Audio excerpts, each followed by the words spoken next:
So for this video, we're gonna be reviewing an episode that just came out. I believe it was episode 3 of Sentenced to be a Hero.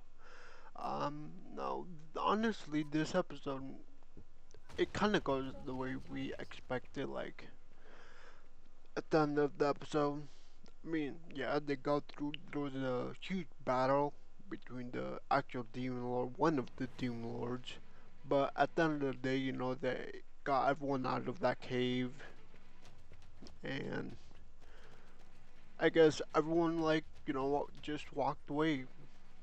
Um, yeah, just the episode went how we expected. But there's two things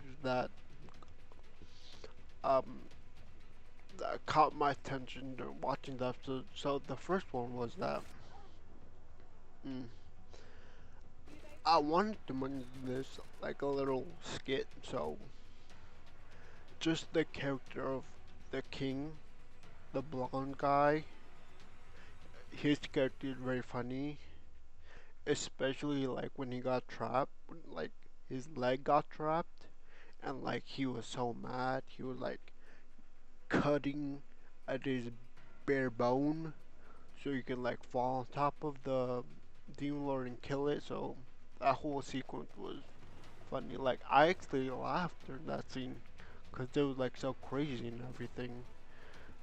But yeah, that whole thing, his whole character, that whole thing was funny, and I'm excited to dive into more his character because if you guys remember, while he was about to kill this one of the demon lords, there was a voice on his side. It was like Morgan or something.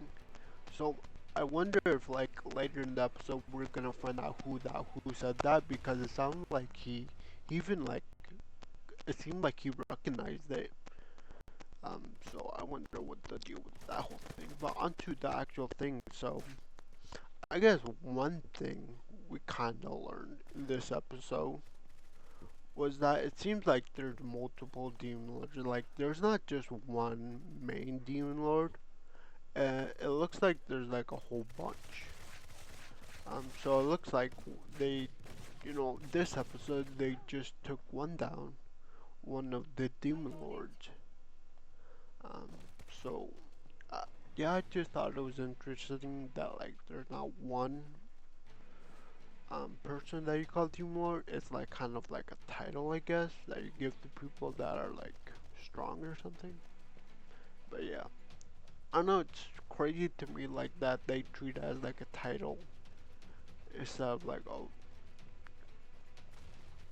and they give to that there's multiple people with that title.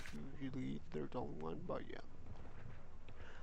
Um, I guess anyways, the main thing that I wanted to talk about in this episode, or that happened in this episode, was that so towards the end when everyone's like reunited and then like you see most of the townspeople, they're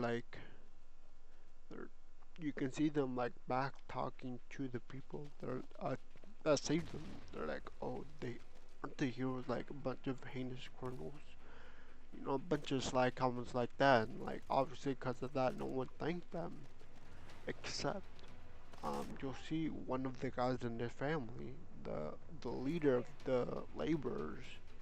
Him and his family were like, we understand you're criminals, but you still saved us at the end of the day. When even the the holy knights said we were better off dead, you guys still saved us, so thank you. And then that's how the episode ended. But the one thing that stuck with me was that it seemed like they're kind of like not understanding it, but like the fear of it is like kind of dissipating because I can see like after some deeds like this where they risk their lives to save people, I could see like where like oh some people might start thinking like oh maybe the heroes aren't that bad, like, and maybe they themselves will be like will start idolizing the whole hero thing of like, well, maybe being a hero isn't that bad. Like, sure, you're a heinous criminal, but like, because of that title, you can pretty much do whatever you want. So I wonder if that will happen. But overall, I think it was a cool episode. Um, but yeah, I guess, like I said, the one thing I really noticed in this episode was that some people are kind of throwing away the whole prejudice of like, he's a hero. That means he's, a very heinous criminal, very mean guy. But obviously, that's not the case with everyone. And so I feel like this episode kind of showing us that side of him, like the human side, and and you see even some of the holdings, the especially the commander, you kind of see her like going back and forth with the priest and saying like, it's better than like, kind of she's like kind of pointing out the hypocrisy of like, you're this big guy, big symbol of authority. But you yourself even said, you know what, let these civilians die. Um, when that's not right. And what heinous criminals did is the right thing. So, it's kind of cool that she kind of pointed out that hypocrisy, and to me, it kind of shows that she's kind of softening up to Xylo, especially. Um, and I mean, yeah, but it, hopefully, and it doesn't look like, and thank God isn't the case, but hopefully Xylo doesn't forget his main objective, and that is to find the actual people who set him up. Um, so, I, yeah, I guess that's all for today's episode. Like I said, it was a pretty cool watch, and honestly, I can't wait for the next episode to air because that should be cool. We'll finally get to see what happens after the whole thing, like after they escaped the cave, like what's on their agenda next.